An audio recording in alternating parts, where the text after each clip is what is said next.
Afternoon, happy Friday. Rookies and quarterbacks reporting.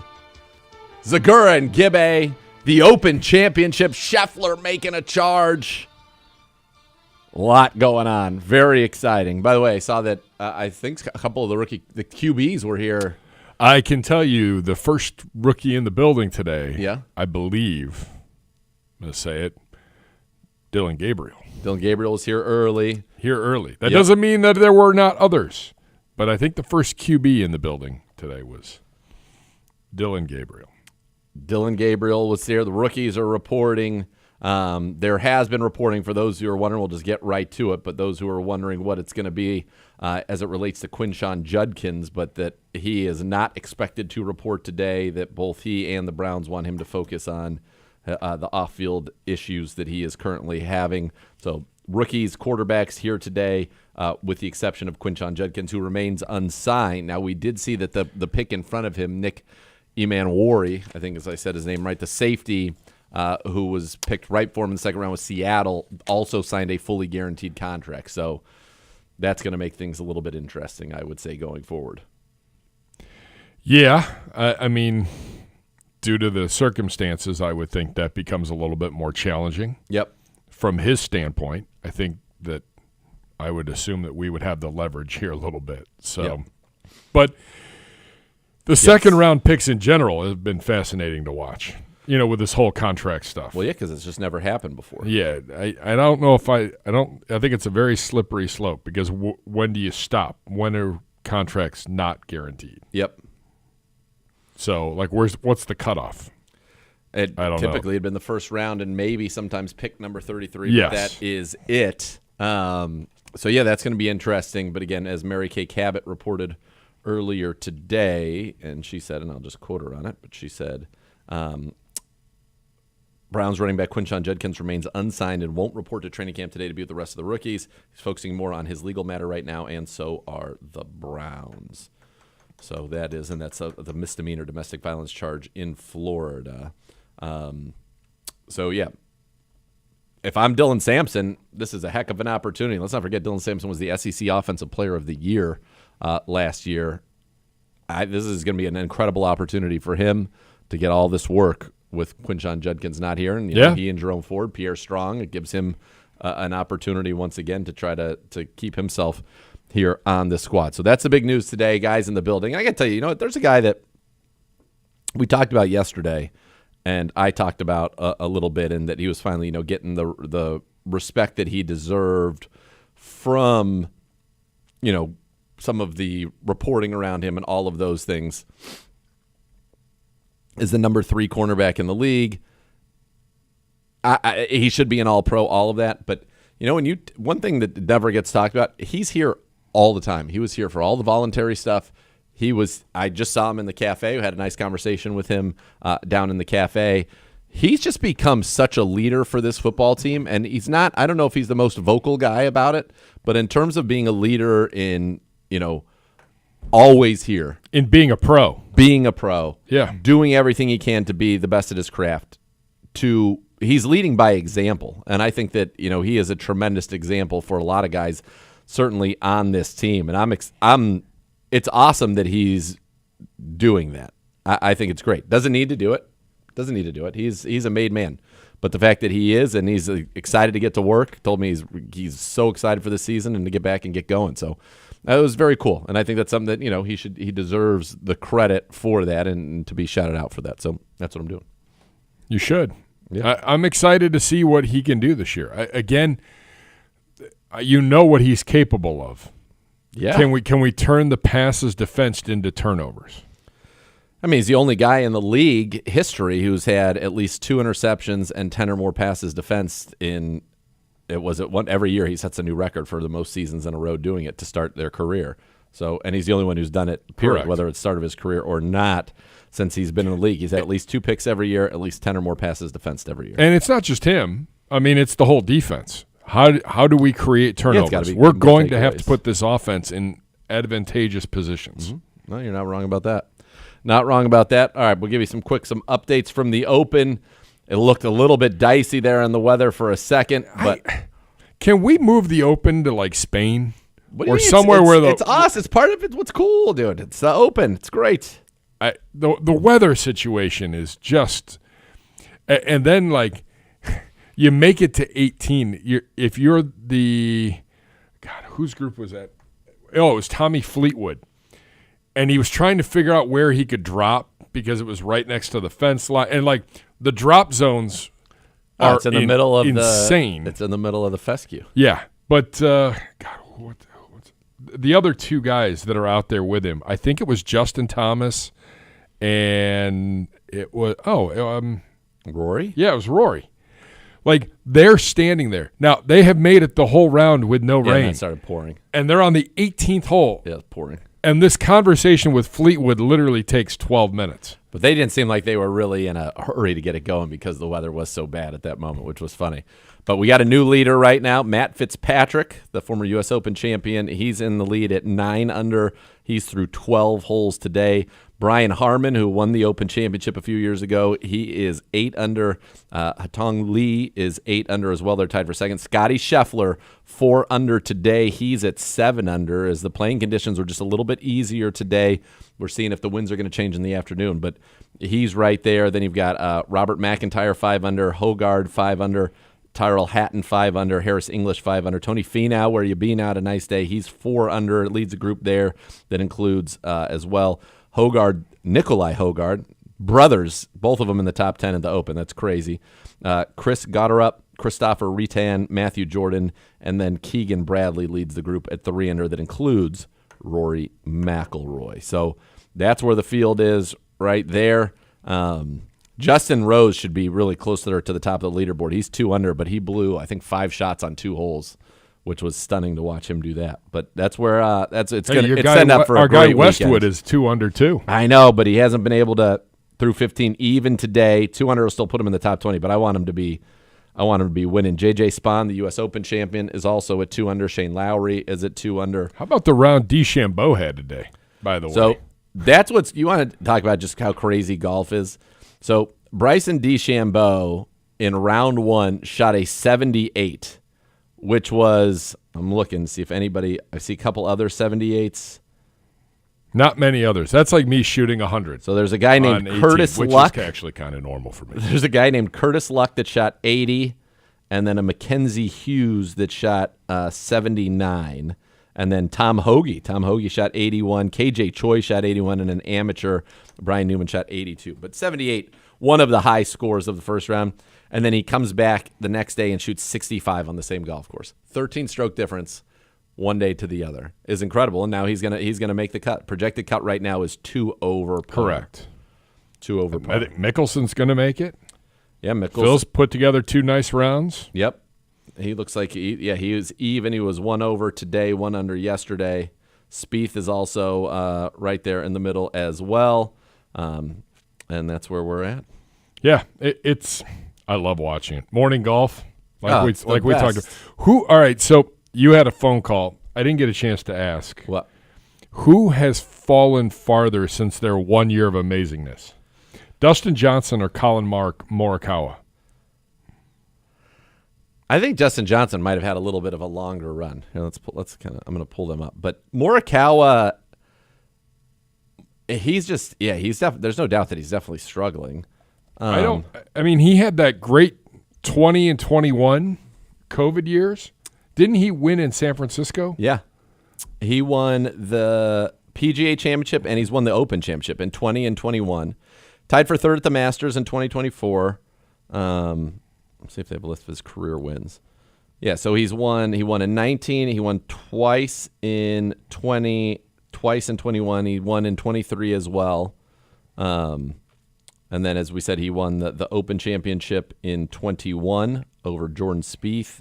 And he won the PGA Championship. That was the one out in California over Paul Casey and Dustin Johnson.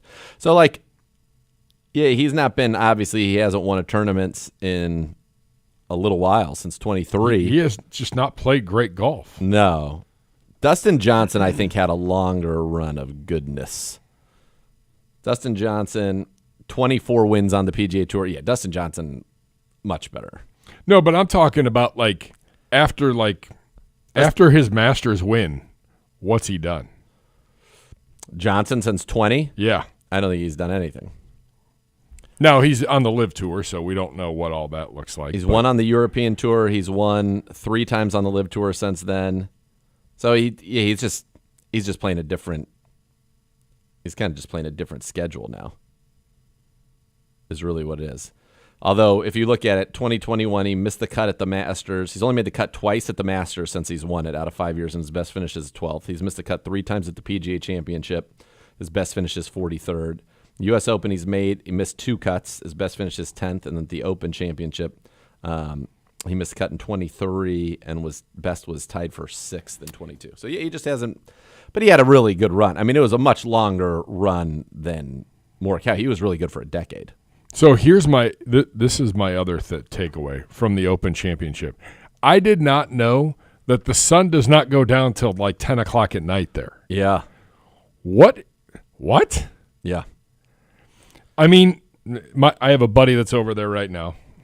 Are they having a great time? The great Cole Part 2. Uh-huh. Not our punter, but the great Cole from the Hooligans is Yep. over there. He's on the 8th. He's on the 8th green, around the 8th green, and he was like, there were guys last night.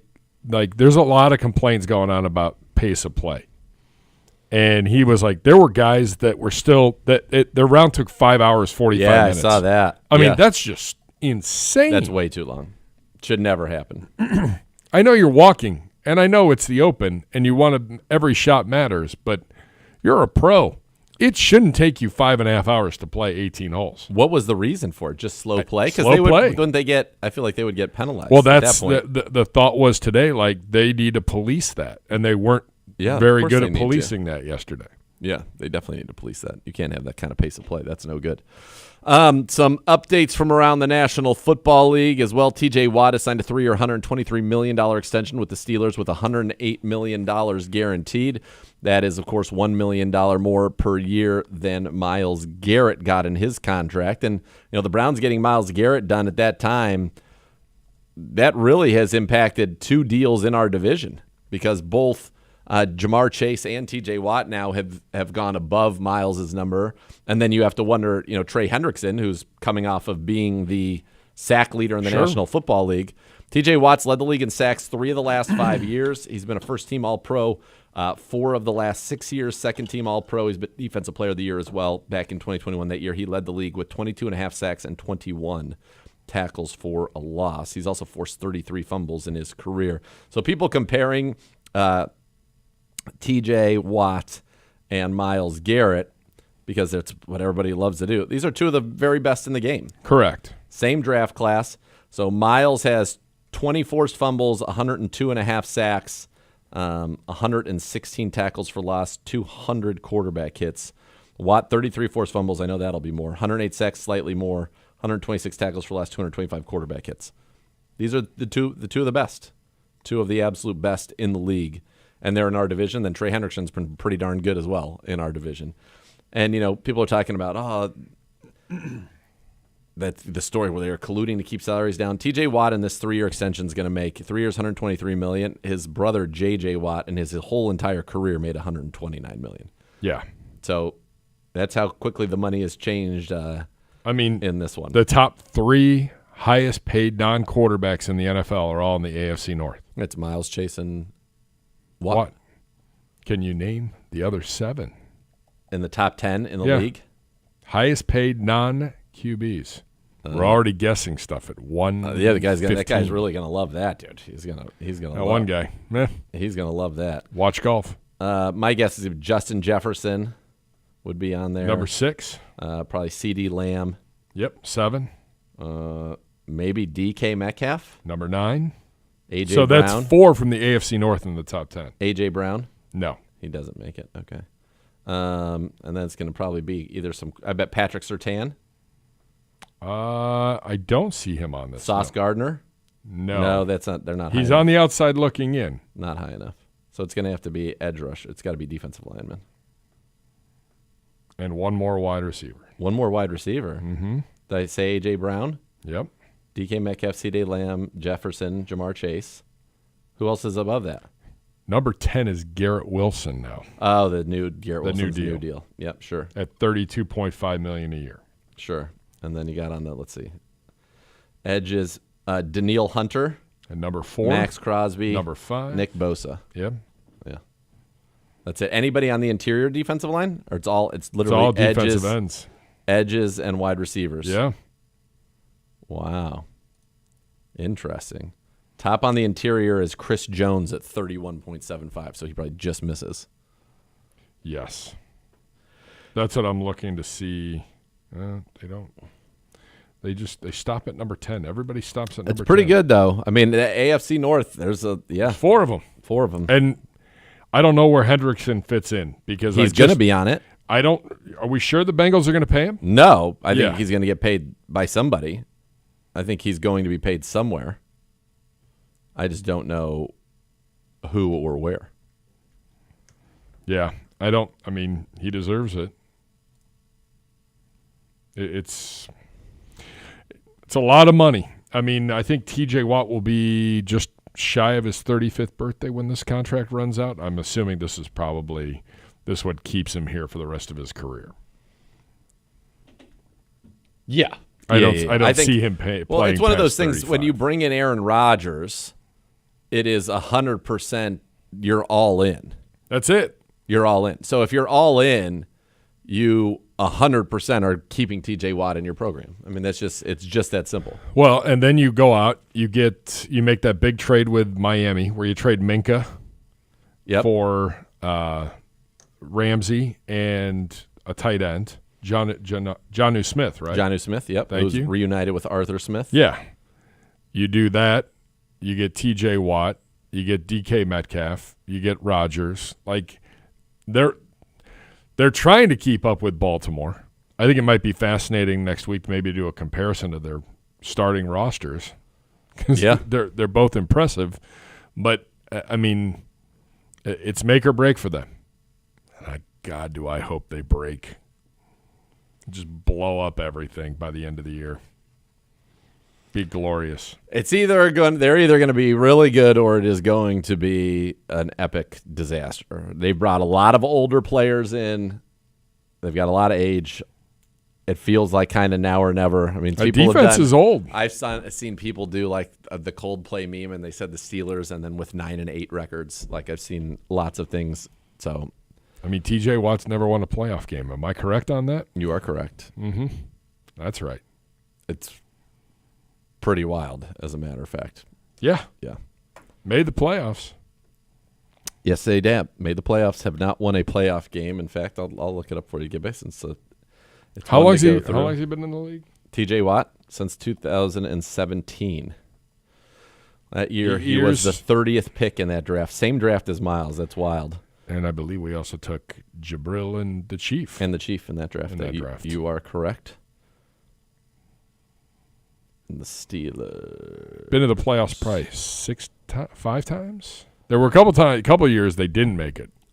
Remember, they beat us the one year, then they still got knocked out of the playoffs, which was great. The last year that the Steelers won a game in the playoffs was 2016. Good. That year they beat the Miami Dolphins in the wild card. They beat the Chiefs in the divisional round, and then they lost to the New England Patriots 36-17 in the conference championship game. That was in 16, and then since then they have not won a playoff game. In 17, they lost to the Jags 45 that was in to Pittsburgh. 42 in Pittsburgh. In 18, they did not make the playoffs.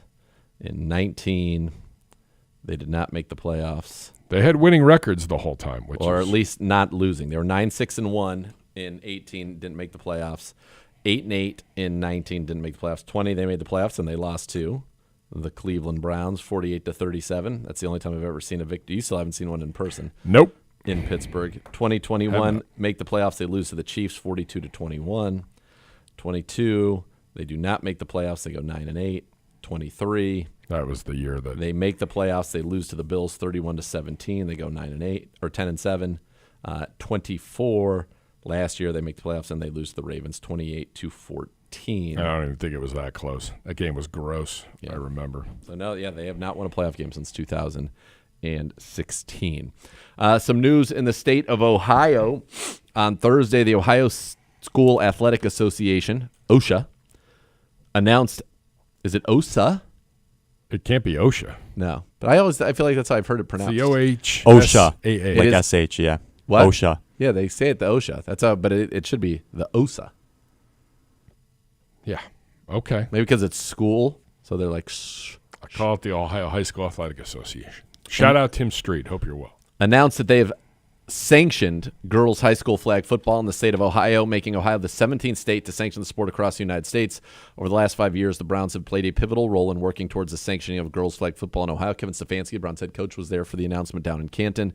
And here's what the owners, Jimmy and Dee Haslam, had to say, quote, "The decision to officially sanction girls flag football in Ohio is an important moment, not just for the Browns, but for the entire state of Ohio and the game we love.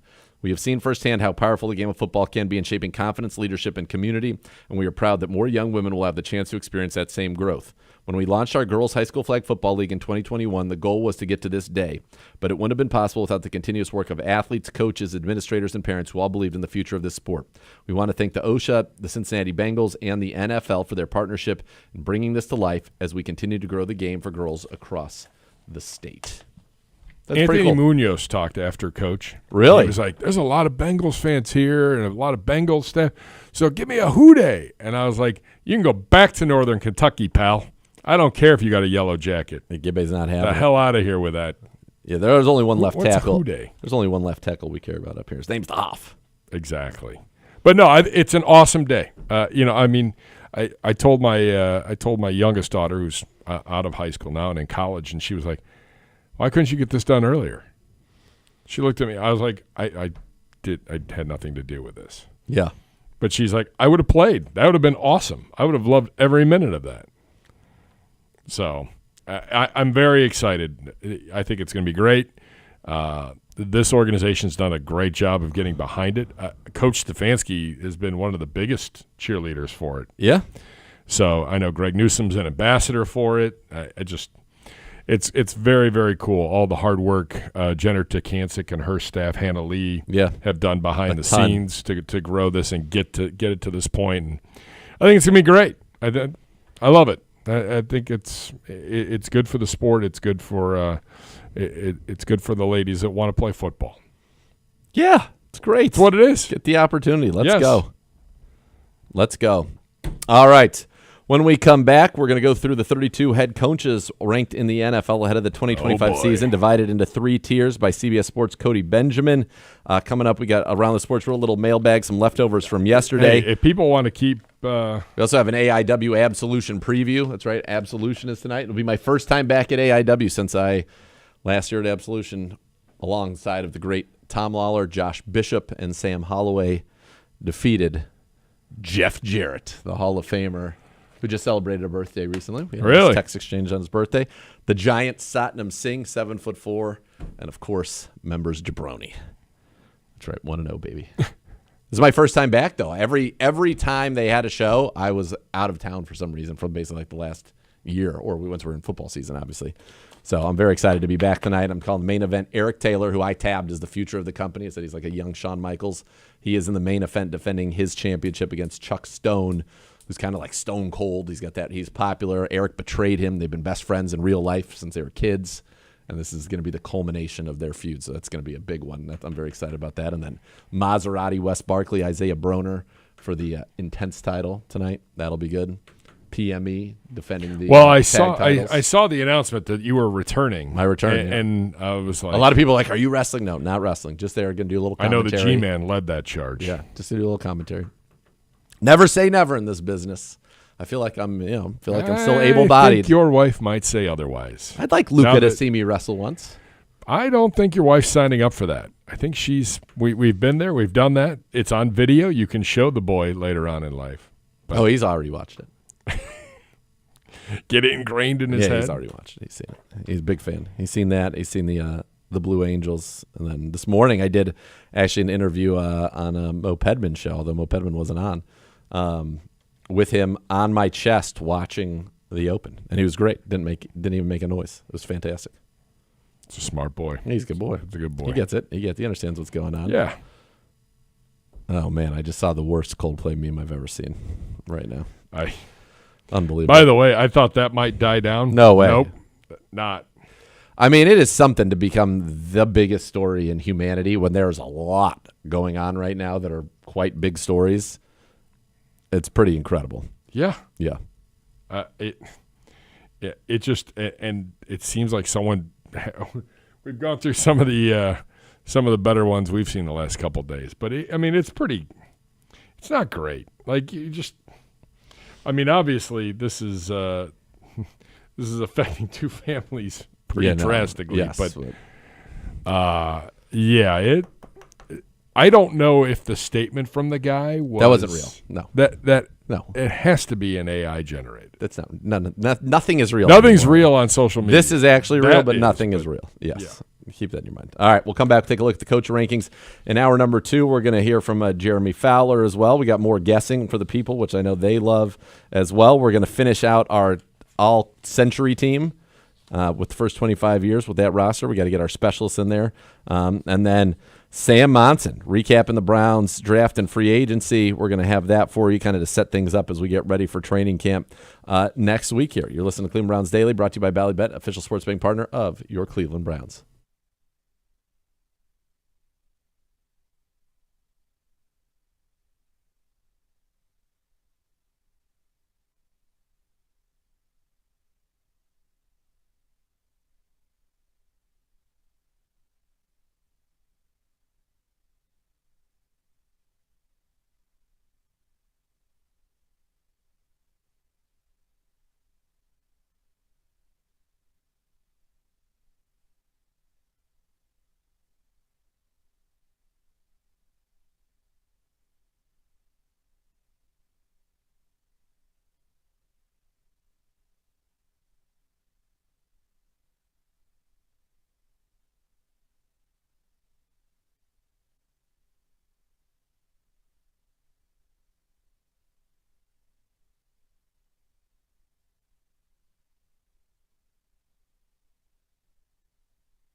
The official dog fan club of the Cleveland Browns is back for the 2025 season. Get your pup in on the action with exclusive gear, events, and more. Memberships are available now. Fetch yours today or gift a membership to a furry friend at barkingbackers.com. Barking Backers is presented by Milkbone and in association with Embrace Pet Insurance and Pet Supplies Plus. All right, Gibbe. We have got right now CBS Sports' Cody Benjamin ranking all 32 head coaches in the NFL ahead of the 2025 season. They're divided into 3 tiers. What are the tiers? So there are 3 tiers, knowing full well these men have a chance to write or rewrite their own true stories when the games begin this year. Tier 3 is unproven or underwhelming. Scrolling down. Where's the next tier? Tier 2 are serviceable veterans. Okay. And Tier 1 is the cream of the crop. Serviceable vets. Tier 1 is cream of the crop. Mm-hmm. All right. How many people in Tier 1? In Tier 1, there are 12. The dirty dozen. All right. 12? 12. Right. Andy Reid. Okay. McVay. This part stinks. We should have printed this. Yeah. It is printed. It's right here. My bad. Brock, my sincere apologies. Jeez Louise, bro. Andy Reid, I didn't look at it, but Andy Reid, McVay, Kyle. Kyle is number 7. Dan, I don't care about numbers. I just want to get him the tiers. Dan Campbell. Yes. Sean Payton.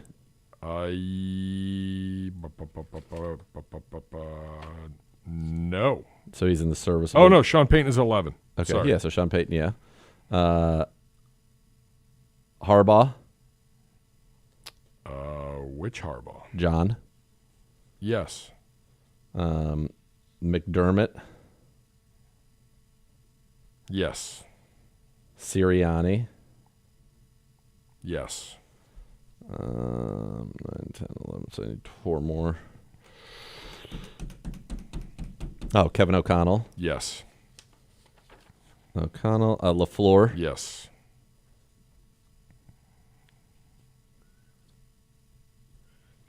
I don't think they would put Todd Bowles in here.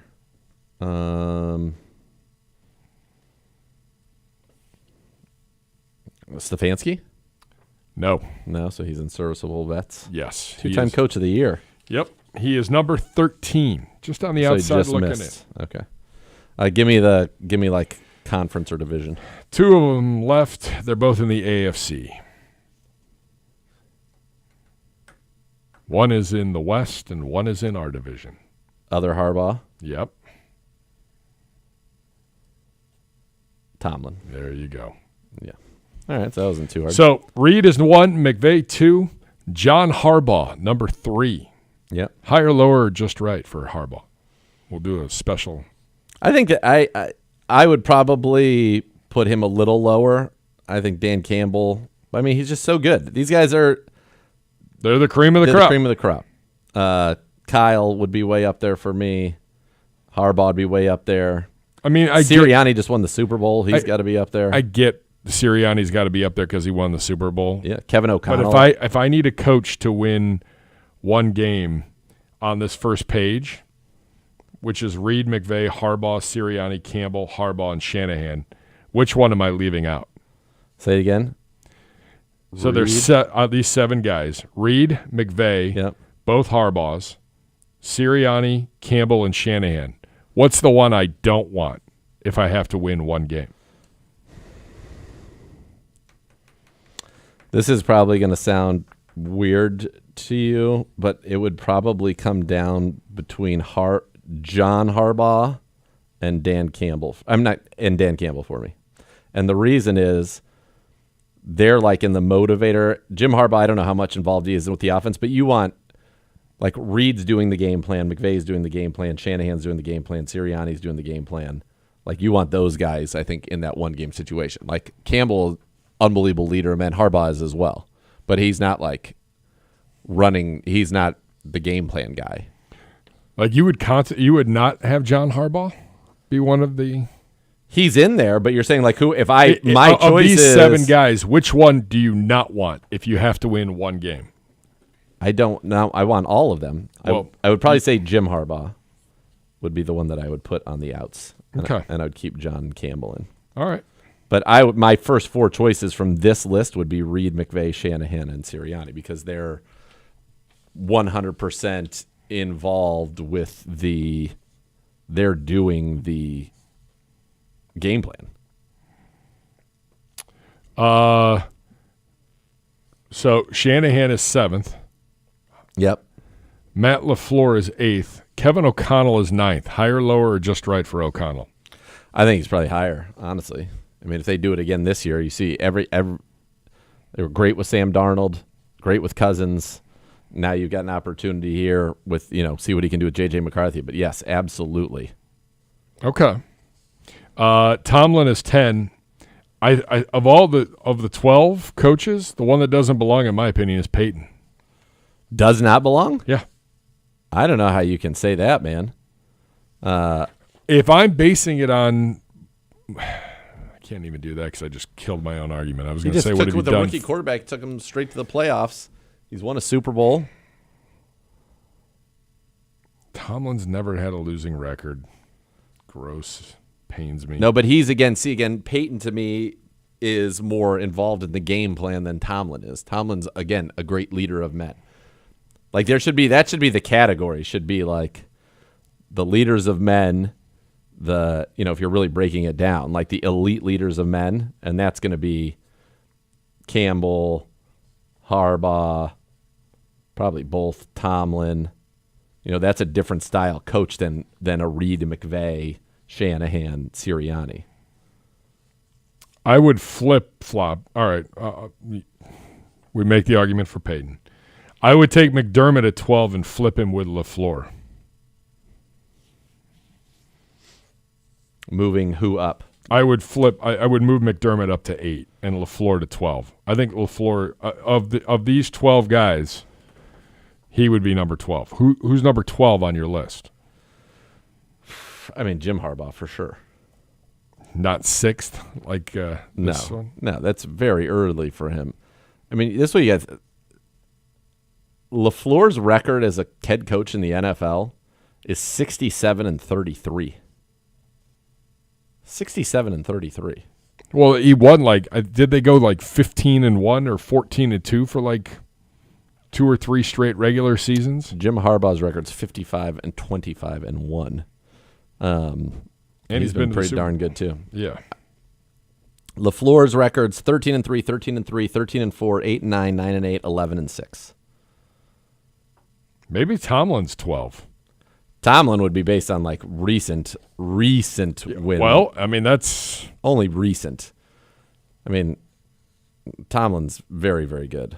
Although his win percentage is lower, but he hasn't had a winning percentage of 60% or more. He's had a 60% or better winning percentage in a season once. That was 2020. Once since 2017. Only once. So that's the dirty dozen. And then you've got serviceable veterans, tier 2. Tomlin 8-11 in the playoffs in his career. Maybe he's the 12th. Maybe he should be number 12. He'd be 12 right now. And then you put Jim Harbaugh 11. Sure.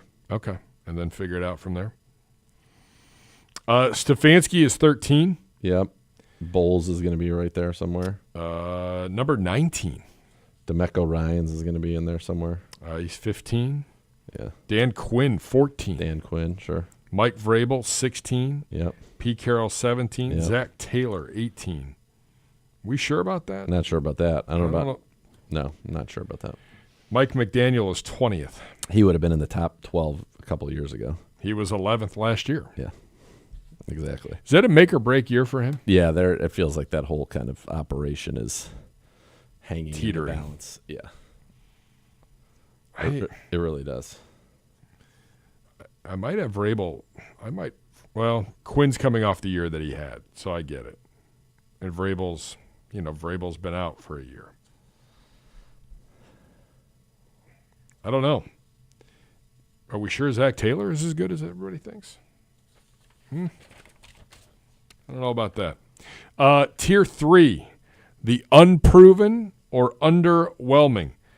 And his comment is, as long as these coaches are employed, they have a chance to redeem themselves. As we stand, however, they've either yet to prove their staying power or struggled to build a promising program. This is going to be all the new coaches. I disagree with number 21. Who? Mike McDonald. In Seattle? Yeah. I'd see. It's Went 10-7 last year. Yeah. But I don't think he's ready to say he's a vet. I think if he does it for another year, then he goes up pretty easily. Yeah. Steichen is 22. Yep. Canales from Carolina. had a nice little run at the end that vaulted him up. It's going to be Liam Cohen. I mean, Ben Johnson is the one to watch. Ben Johnson. Where's Raheem Morris? 27. Yeah, not great The with gutless timeouts. Falcons. Not great with timeouts. No. Aaron Glenn, I mean, the new ones are all at the end. Yeah, it's all the new ones. I think Aaron Glenn will be a good coach. Although Dayball's 30th. No love. No love. Yeah, no love at all. No love at all. All right, quick update from the Open. Matt Fitzpatrick now up 2 shots. He is 10 under par. That's pretty darn good. Matt Fitzpatrick. Let me pull him up real fast. That seems to be... So he won, obviously, a U.S. Open.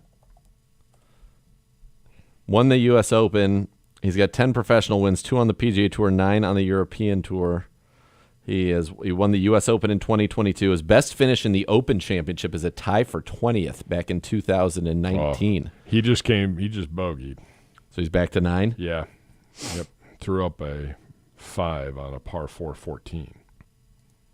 All right. So it's still he's in the lead by 1. Yeah. I mean it's him and Harman, Scotty still on the field. Harman. There's a couple guys at 4 and 3. Yeah, Scheffler's still 7 under. Everybody else, and it's interesting, most of the guys on this list have played already. The conditions were much easier this morning. Lee Westwood got it to 3 under. Attaboy, Lee Westwood. 69, and then followed it backed up with a 70. The only guys in near the top that are still out on the course right now are Christopher Ritan from Norway. He is 4 under. Jordan's 3 through under. 15. Matthew Jordan is even today through 16. Scheffler 400 today through 11, and Fitzpatrick 500 through 14. Rahm's struggling. Yeah, Rahm even today. Shane Lowry even today. They're playing in much tougher conditions. Yeah, much tougher conditions. You're not seeing anybody. What's great about this is on the weekend, like on Sunday, they'll probably be done by like 2:30, 2:00. 3. Yeah, that's usually how it goes. Yeah. Very good. I think it's interesting. I mean, Xander Schauffele, The defending champ. just can't get it going through 11. He's on the 12th now. All right, so there it is. All right, when we come back, we're going to go a little bit around. We'll take some questions from the mailbag. Take some questions from the mailbag as we wrap up here. Hour number 1. You listen to Cleveland Browns Daily. The quarterbacks and the rookies have reported football is right around the corner. Cleveland Browns Daily, presented by Ballybet, official sports betting partner of your Cleveland Browns.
Fund your fandom with the Ballybet Sportsbook app. Download today and get $50 in bonus bets when you place your first wager of $10 or more. Ballybet, an official sports betting partner of the Cleveland Browns. By the way, do you have any of those drumsticks today?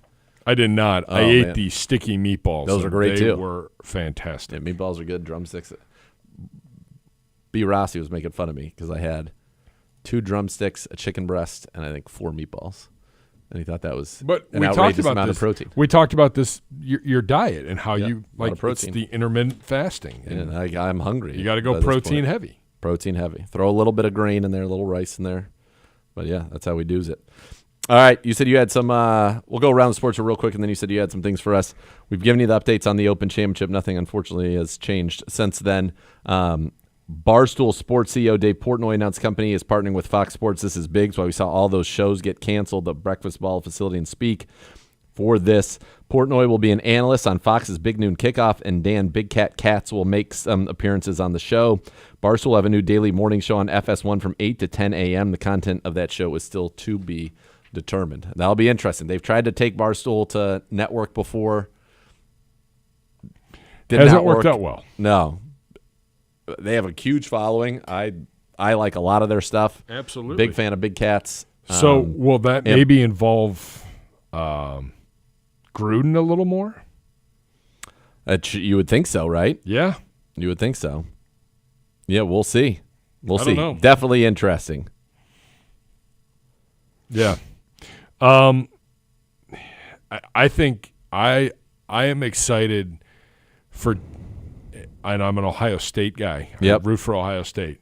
But having a villain like Portnoy for Michigan, Ohio State, Michigan, because there's not a whole lot that goes on that pregame show when they're live from Columbus or from Ann Arbor. Now with Portnoy versus Urban, I mean, let's go. It's going to be interesting. Fun. Yes. 7-0 versus that team. I don't even know what that means. What is? Urban was 7-0 against that team up north. So Portnoy's got no room to talk, and I don't want anything to do with that. I love it. I'm here for all of it. I mean, I want to be entertained on Saturday morning. It's a rivalry. Let's go. Michigan hasn't lost to them. And I don't think we actually have to travel this year. We actually get Urban to every time. We get to. That's like saying that's like saying when Browns had Jim Brown, they won a lot of championships. I mean. Yeah, but Portnoy can't say anything to him because he beat them every single year that he was there, so he can't say anything to Urban. Calm down. You're very angry. Kev's Relax, brother. Relax. I'm all out on that. A game day all day for me. I like both. I like to dabble in both. Why would you want to see the back and forth? It's not going to be back and forth that's entertaining. It's not going to be scintillating television, that's for sure. All right. We'll see. I'll be I'm not a Barstool guy, if you can tell. Sorry about it, Kev. From Bobby. Bobby yesterday. I told Bobby, I go, hey, I sad to miss the mailbag. Going to lock in for the season. I said, send me some questions. We'll get to them. Still got time. How was BGSU Gibbs not defending his guy Demarius Randall back in his run with Cleveland? Gibbe was ready to put him on the All-Browns team. I need to know how Gibbe isn't backing his guy. False. I like that. That's I like that. false No, narrative. good. Yes. Why aren't you backing your guy? That's fake news, Bobby. Why aren't you backing your guy? I had nothing to do with that, and we know that. Okay. You know that. I know that. True. Fair enough. There you go. I don't really have any other things right now. It's quiet. All's quiet. That's it? Have we? I thought you said you had some mailbags. I thought I did. I'm not seeing them, though. They're not popping up in my my little ditty here. Yeah, I don't have anything else right now. It's all right. We got time. In hour two, I have an argument. We're going to talk specialist for the all quarter century team. Just so we're clear, I ready to come at you with some things. What do you mean? Our team's... you want to put like 2 punters on? No, we changed that yesterday. We put 5 safeties on. We only have room for 3. We only have room for 3 people now. Well, which is going to be a long snapper, there's lots of options. a punter, and a kicker. There are more options than you think for the punter position. And I love the Gray Cole, but I'm just saying there are other options. Of course there are. Corey Bojorquez has been awesome. Holds a lot of records. Got Zastadil. Yeah, there's A ton of great guys. yes, Andy Lee. Andy Lee, Yeah, Andy Lee. great was golfer. Yeah. Maybe on the Mount Rushmore of players that golf. I mean, yeah, it's been Spencer Lanning. Lanning simply because he got trucked in Pittsburgh. No, not because of that, 'cause he's a great guy. I love Spencer Lanning.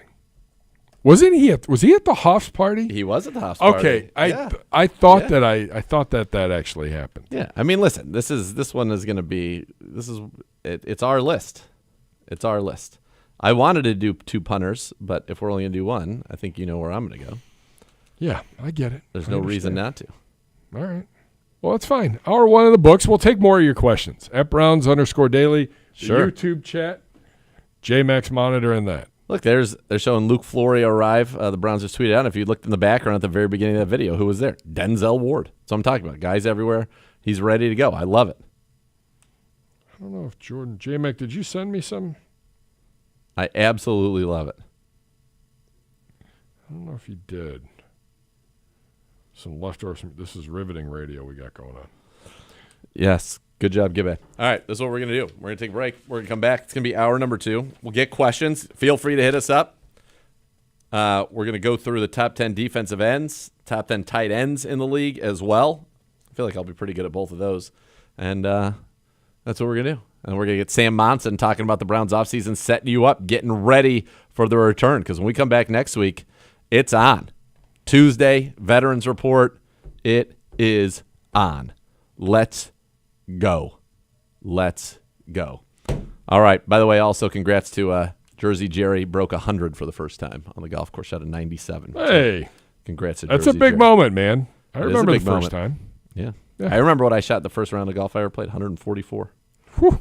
I think I was about 125, so maybe I actually did I've better than you improved. one time. I've improved. And I Yeah. have a little bit. Not Love it. like you.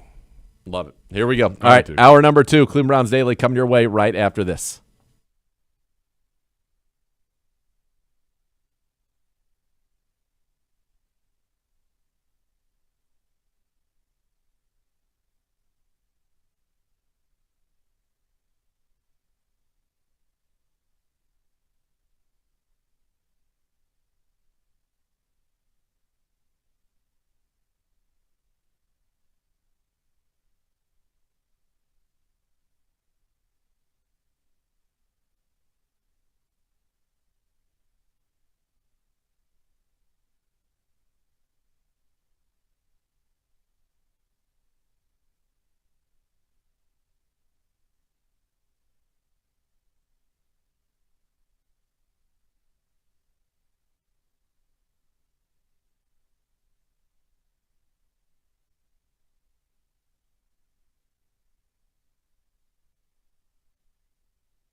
Welcome into hour number 2 of Cleveland Browns Daily. The Browns rookies and quarterbacks reporting today. Quinshon Judkins remains unsigned. He will not be reporting today to the Cleveland Browns as he deals with his legal matter.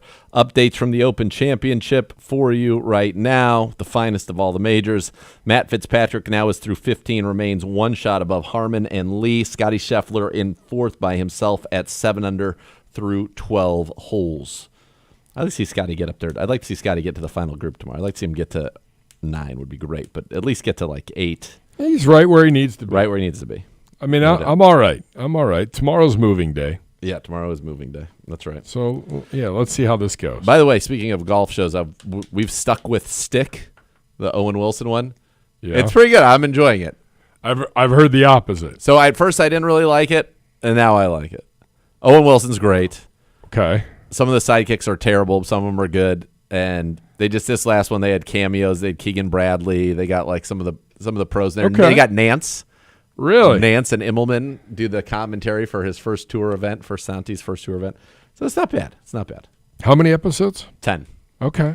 I just did watch, though, the other night when Miss K went out to the concert because she can't right now. She's like with the newborn. She can't watch anything stressful. So it's like season 3 of Squid Games, the final season. I love that show. And I watched the second episode, and it was 1 hour of just like jaw on the floor. Really? Tough watch. Tough. But good.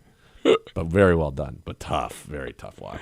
Very tough watch. Oh, nice.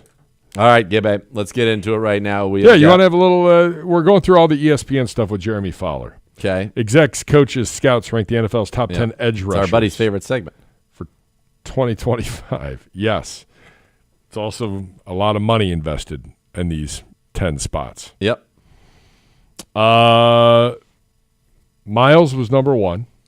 I think I can get. I think you can do this easy. one. All right. So Miles, T.J. Watt, number 2, Hendrickson. Where is Hendrickson? Number 6. Parsons. Yep. Nick Bosa. Yes.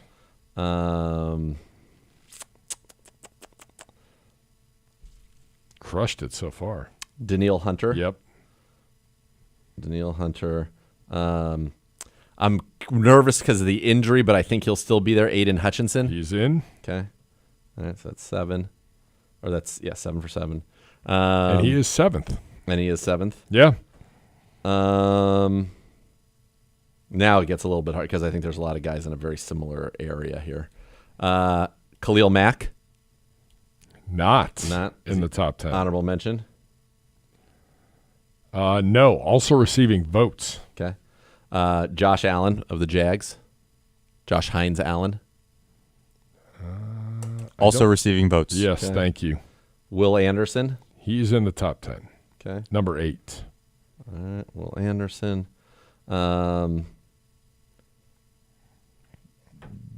Joey Bosa? No, that feels like a reach. Mm-mm. The kid from the Rams, Jared Verse. Number 10. Okay. All right, just give me a little hint on the number 9 guy so we can keep this moving along. No, you're fine. I don't think you said him. I clearly did say him. So I'm saying give me a team. Or not team, give me a count. Max Crosby. There you go. Yeah, no doubt. I was like, so their rankings had Miles 1, T.J. Watt 2, Micah Parsons 3. Yep. Who's just got to be loving all the contracts being doled out to edge rushers That's right for him. now. Max Crosby 4, Bosa 5, Hendrickson 6, Hutchinson 7, Anderson 8, Daniil Hunter is 9, Verse is 10. Yep. Honorable mention, Brian Burns. Okay. Nick Bonito. Yeah, Nick Bonito. Boy, he was impressive last year. Oh, my God, against us, that pick six was nuts. Yeah. Jonathan Grenard. Grenard, yeah. Went from the Texans, where he was very good, to Minnesota was very good last year. Absolutely. And George Karlaftis. Oh, from the Chiefs. Mm-hmm. Okay. Receiving votes was Hines Allen. Yep. Khalil Mack. Rashawn Gary. Okay. Trayvon Walker. Montez Sweat. Greg Rousseau. Chop Robinson. Okay. And All right, good group. top of the top, man. Good group. Yep. All right. Now you Tight ends? Now you want the tight ends? What do you got? We're going to do one offensive and one defensive. All right, here you go. Tight ends. Kelsey. Boy, Laporte. yeah, but I had to go all the way down. Laporta. Yes. McBride.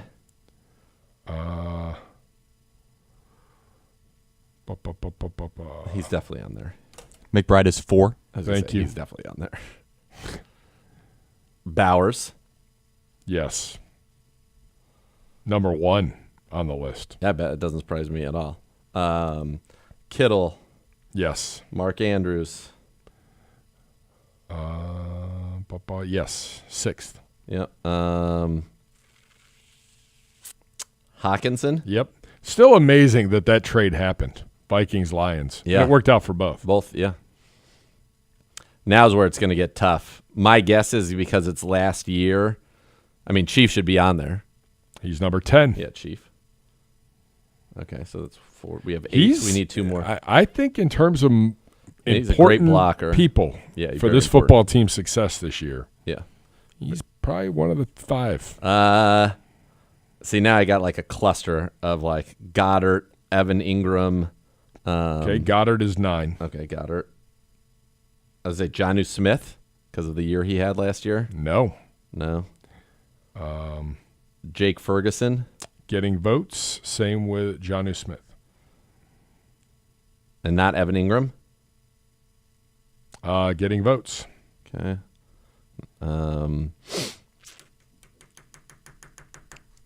Zach Ertz. Nope. Someone in our division. Gesicki. Nope. The second tight end from the Ravens, likely. There you go. Wow. All right, so that's the 10. How about that? So 1 was Brock Bowers. Yep. 2 was Kittle. Yep. 3 Laporta. Yep. 4 McBride. Yep. 5 Kelsey. Yeah, you just had it down your list. Yeah. He's getting older. 6 Andrews. 7 Hawkinson. 8 Likely. 9 Goddard. 10 Njoku. That is wild. Yeah. Honorable mention, Dalton Kincaid. Dalton Kincaid. Yeah. I think he's going to have a big bounce back year. That's from an AFC scout.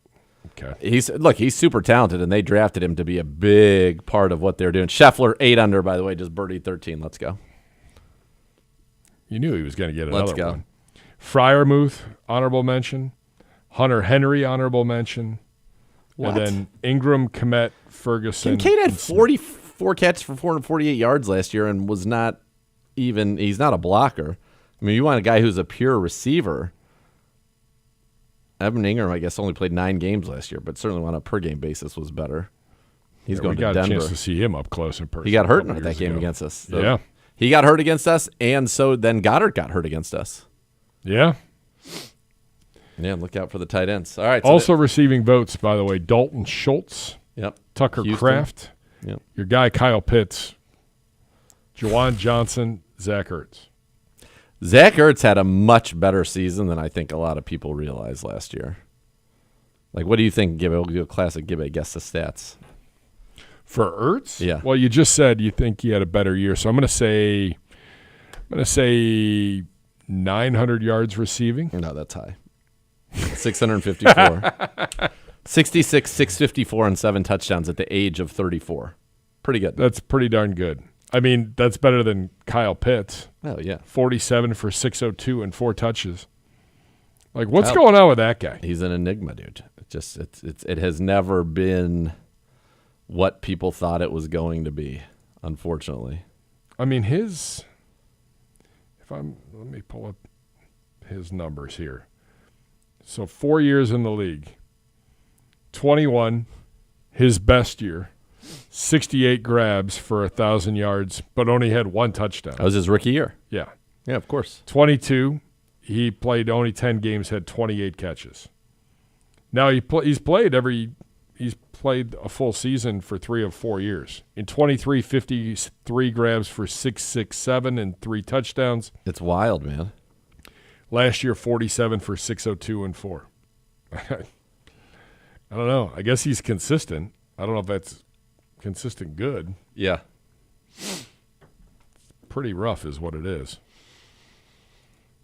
It is pretty wild. Yeah. I don't know. Very, very strange. And when you see him, he just looks like he should just be so dominant. He's so big. He's like, I think he had a decent run at the end. I want to see with watching quarterback, and you see him and you make some of the plays he makes, and you're like, oh my God, this guy should be so good. And it just never has really happened. I'm going to look at his game logs. Because when Penix came in on the end, I know he had a couple of good games down the stretch. Or at least I know he scored a touchdown. Maybe that's all it was. Yeah, the one against Washington, 4 for 44. So, no, he didn't really come on. He had a nice stretch in the middle of the season. He went 7 for 88 against Tampa, 3 for 70 against Carolina, 7 for 65 against Seattle, 4 for 91, and 2 touchdowns against Tampa. So he had like that real nice stretch in the middle, and then Cousins gets hurt, I think against New Orleans, and then that's it. And then they go like into the tank after that. And then Cousins ends up getting benched. So watching that, Kirk Cousins actually got significantly hurt and tried to play through it with his like shoulder and elbow. And that's why his play, because Cousins was playing well prior to that game.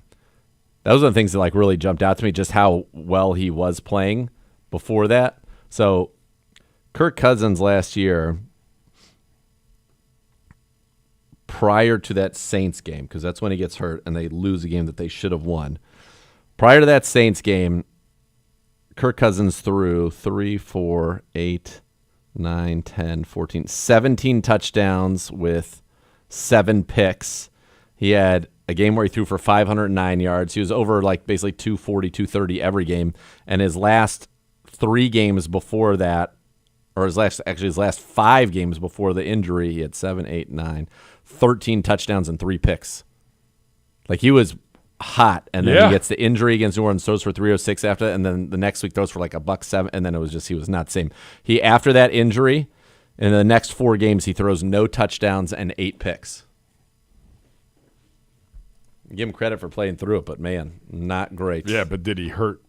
Well, he hurt himself more than he helped himself, obviously. Yeah, apparently so. Apparently so. All right, when we come back, we're going to get to the specialists and recap the Browns We have a few quarter-century team, plus we got a few questions, and then we're going to hear from Sam Monson. You're listening to Cleveland Browns Daily, brought to you by Bally Bet, an official sports betting partner of your Cleveland Browns.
Serious lawyers for serious injuries. Call 1-800-ELK-OHIO for your free case review. Elk & Elk is a proud partner of the Cleveland Browns. Go Browns. All right, Gibby, you got some questions, or do you want to get into the specialists? I do have a question on our YouTube channel from J-Mac over there. Jermaine Houston. Until everything gets sorted out, how do you think the Browns address the running back depth, if you haven't talked about it? And congrats again on the new family edition, Z. Thank you. Who gets the reps next week? First practice on Wednesday. Jerome Ford. Okay. And then is it Sampson or is it Pierre Strong, you think? Then I think it would be Sampson. Okay. I think Jerome Ford would be the first guy up. I mean, Jerome Ford was serviceable. Much more of than the serviceable. season was your leading running back last year. He was your starter. Jerome Ford averaged 5.4 yards a carry last year. He had a long run of 65 yards. He had a long run of 69 the year before that. He hits big runs. He does that. He's got, I think, 4 runs of over 60 yards in his time here with the Cleveland Browns on just 316 carries. So he's a big play guy. You know he can catch the ball well. Also, 81 receptions over the last 2 years. So I think he would be the guy that would be your starter. And then, as we talked about, Dylan Sampson, very talented player, has a chance, I think, as we mentioned, in this situation to really kind of cement himself. Yeah, cement himself. He's going to get a lot more reps, Yeah. and he's an explosive player. The SEC Offensive Player of the Year. Again, I'll say it. SEC Offensive Player of the Year. You can't be the SEC Offensive Player of the Year in that conference if you don't have talent, and he clearly has talent. Yeah. I'm excited to see what he can bring. Yeah. I mean, listen, Judkins looked like he was going to be a stud, everything that we've seen, and obviously we hope that, everything resolves itself. Justice is served, and the football will come after that. But he was going to be a big part of what the Browns did. There is no doubt about it in my mind. Yeah. That's why this is tough Yeah. on so many different levels. It's bigger than football. Yep. I get it. But, I mean, that's it. Right now, him not being here opens up opportunities for other players. Yes. And Dylan Sampson, the floor is yours. Pierre Strong, like in a kind of a make-or-break year. Yeah, I mean, and for him, it's going to be right. He's fighting to make this team. That's the bottom. That's what he's trying to go. So we'll see. Yeah, I don't know. Let's talk specialists. Okay. Final grouping for our all-quarter century team. Yeah, here we go. The specialists. All right, do we have the You should. somewhere? There's a lot of good papers over here from It's Brock. a lot of paperwork. Here we go. All right, the kicker. Cutting down trees.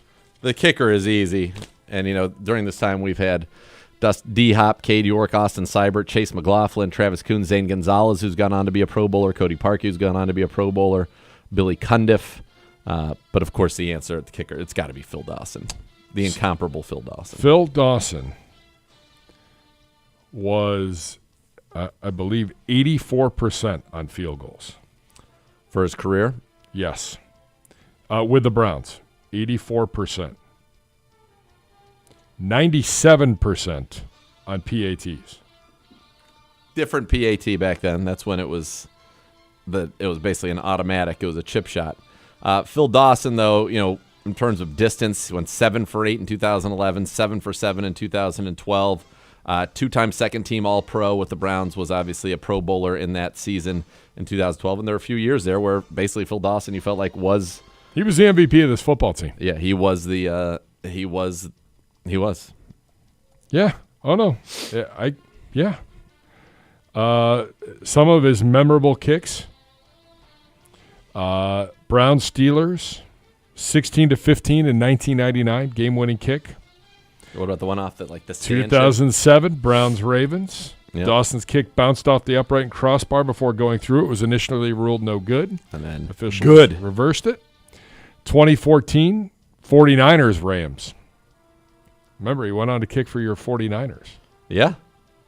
And he was a good kicker for them. Yeah. Yeah, Phil Dawson, very accomplished player. Interesting on some of the other Legend. guys. I was there. He was retired. He went in, if I'm not mistaken, into the Legends With Jim. with Jim. Yeah, That's right. this past season. That's right.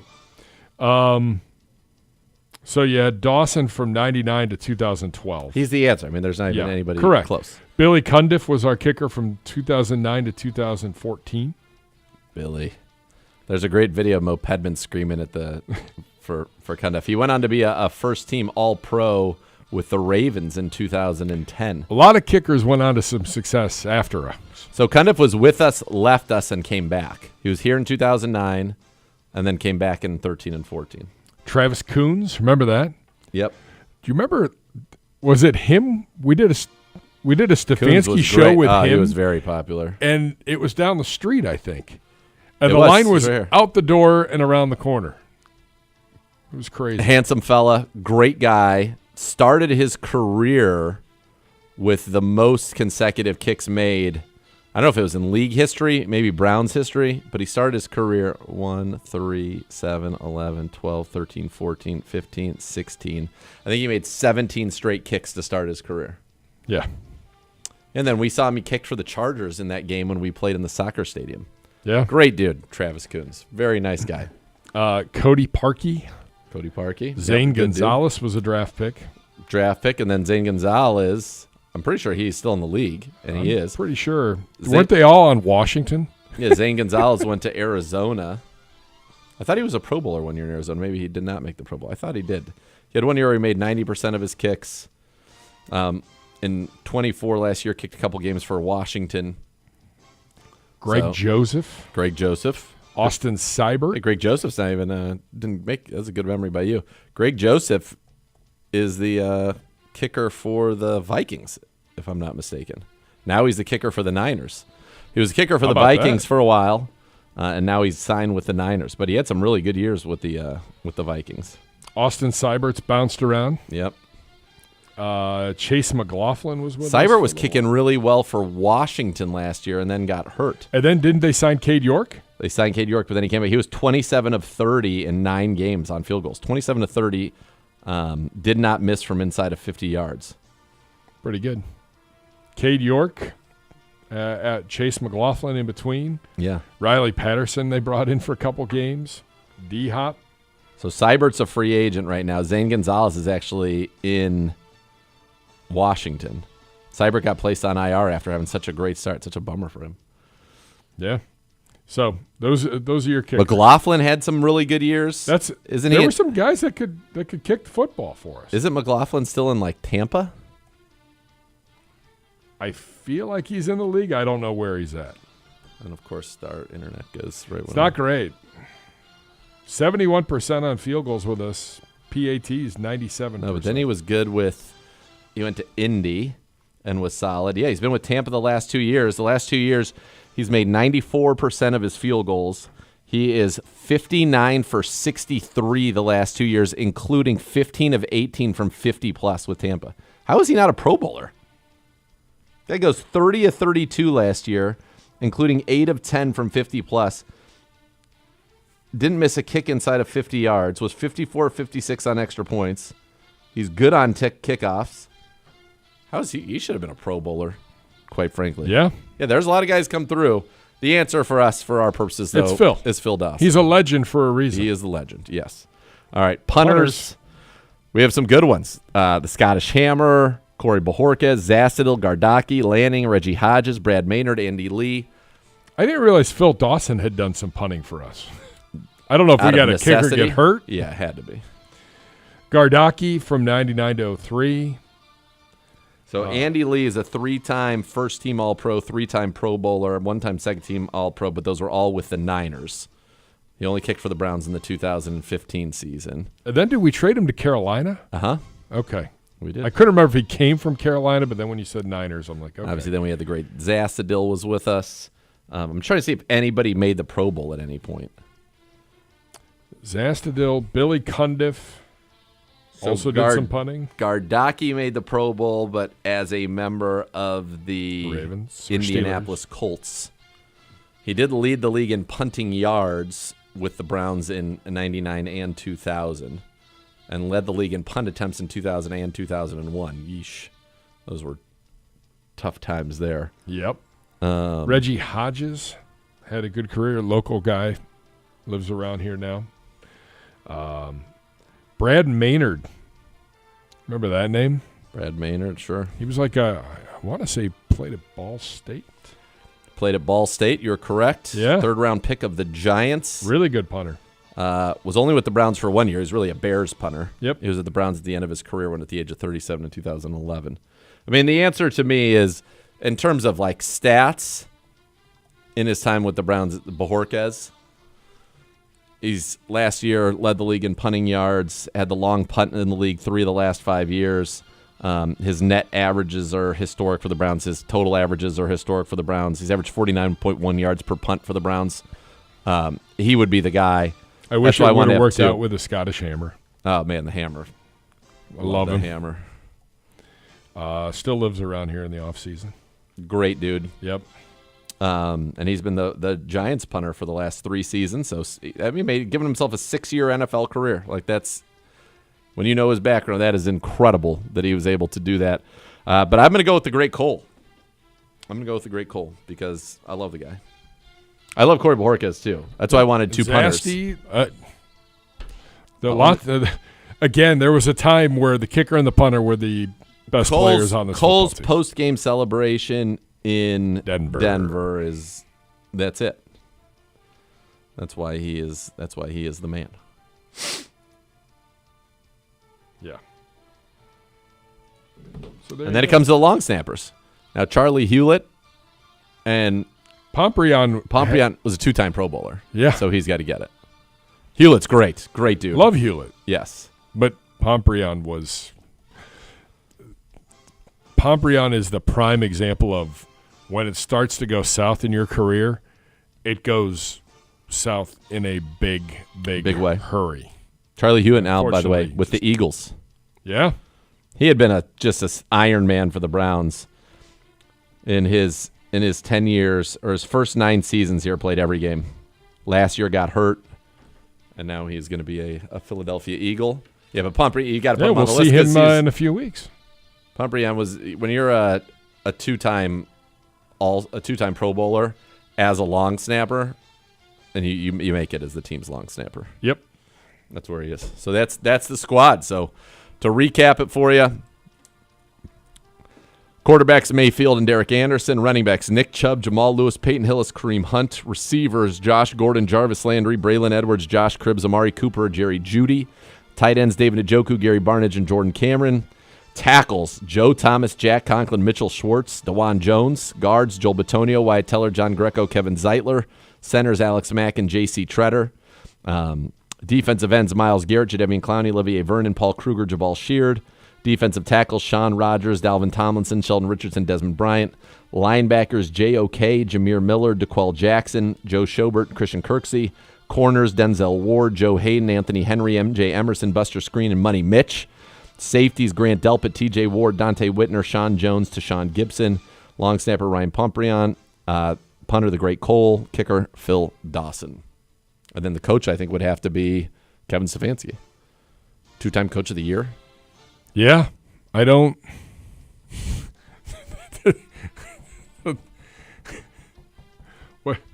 Let's see. It's Coach.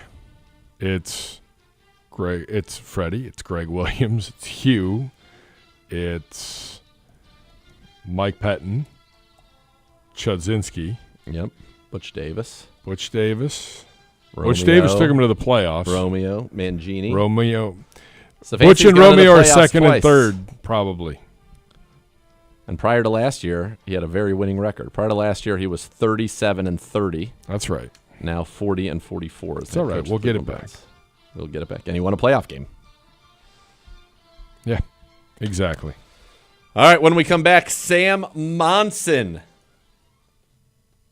joined the show to recap the Browns draft and free agency, setting the stage for you for this training camp. You'll have a listen to that when we return here on Cleveland Browns Daily, brought to you by Ballybet.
We get ready for camp, and the veterans reporting next week. Let's take one last look back at the offseason with NFL analyst for the 33rd team and co-host of the Check the Mic podcast, Sam Monson.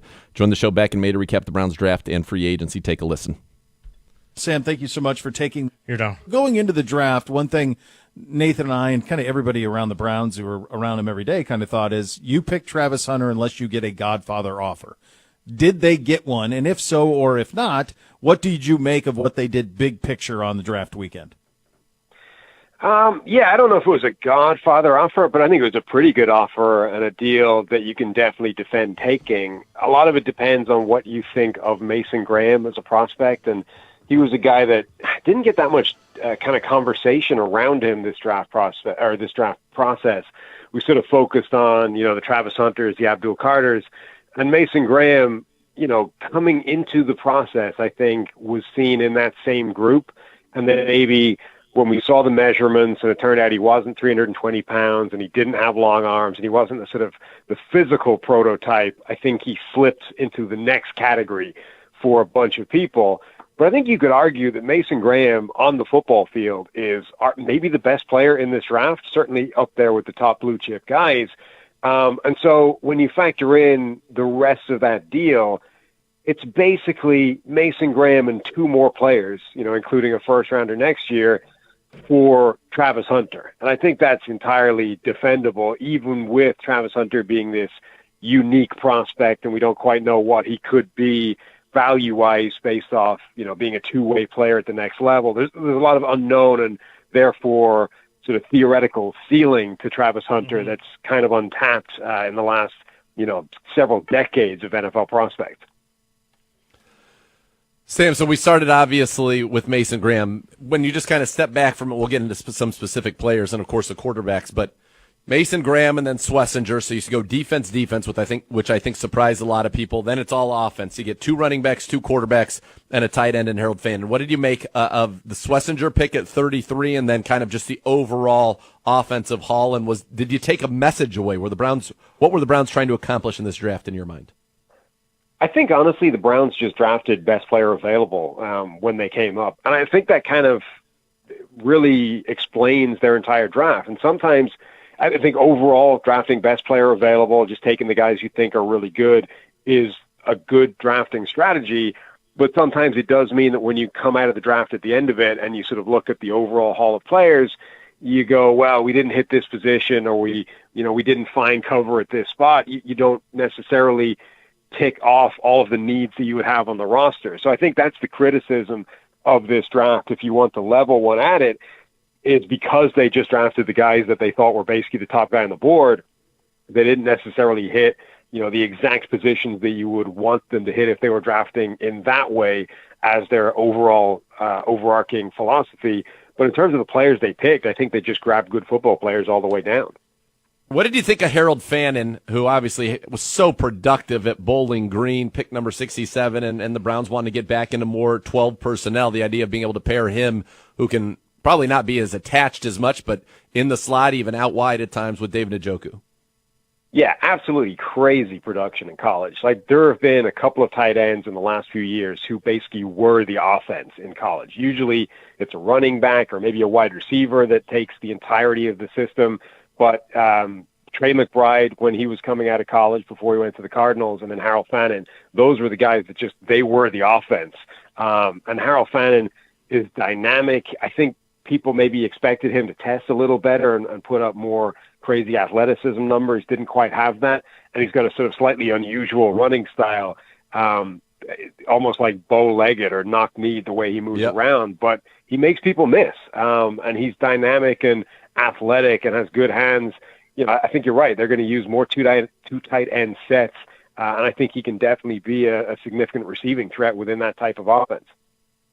Sam, Dillon Gabriel was, according to Kevin Stefanski, Andrew Berry, their number 2 quarterback on the board behind Cam Ward. So Cam Ward 1, they had Dillon Gabriel number 2.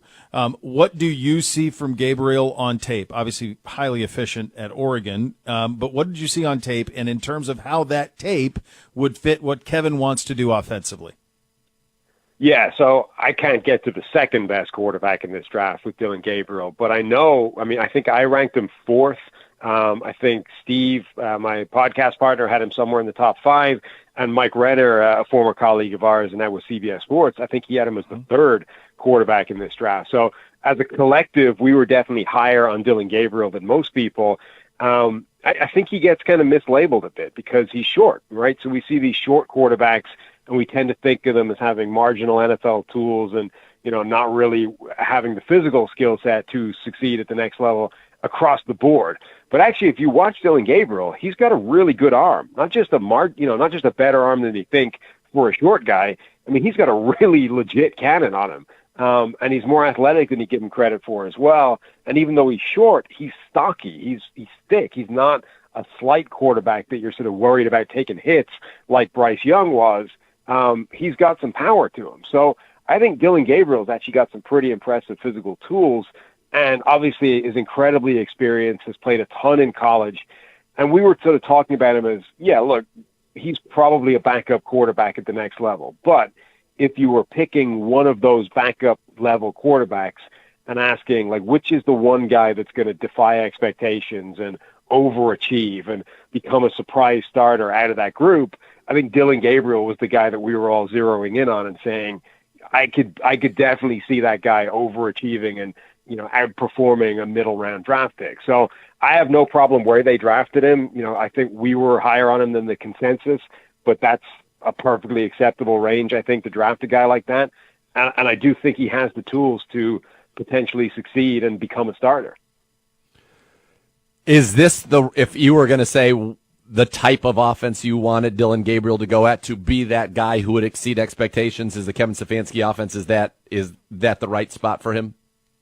I mean, I think Kevin Stefanski's offense is the right spot for most quarterbacks. I think it's a good offense. It's a quarterback-friendly system. There aren't many quarterbacks that I think don't naturally fit particularly well within that offense. Now, ironically, the Browns went and traded the farm for one, which doesn't help. But I think Dylan Gabriel fits within that offense. I think Shedeur Sanders fits within that offense.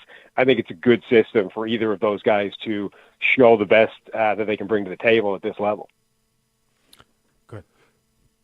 To that end, I think once they picked Dylan Gabriel, we thought that was it, right, at that position, Sam. Then they picked Shedeur Sanders, who most people had rated significantly ahead of Dylan Gabriel, and I think who very, very few people, if any, on the planet thought that he would be picked number 144 in this draft. Obviously, we know now that the pre-draft process was not up to the level that teams around the league had expected, and that, takes the fall for a guy who was either a first or a second round talent based on most people's tape evaluation, and those who, weren't detractors said, oh yeah, he's a good second round pick. He goes in the 5th. What do you make of Shedeur Sanders, the player? We know why he fell where he did, and then what that can mean for the NFL, what that can mean for Dylan Gabriel and Kenny Pickett and Kevin Stefanski here in Cleveland. Yeah, I mean, I agree. I think he's a first or a second round talent on pretty much everybody's evaluation on the field. It's a difficult evaluation because the offensive line, the protection at Colorado was horrific, like an absolute travesty.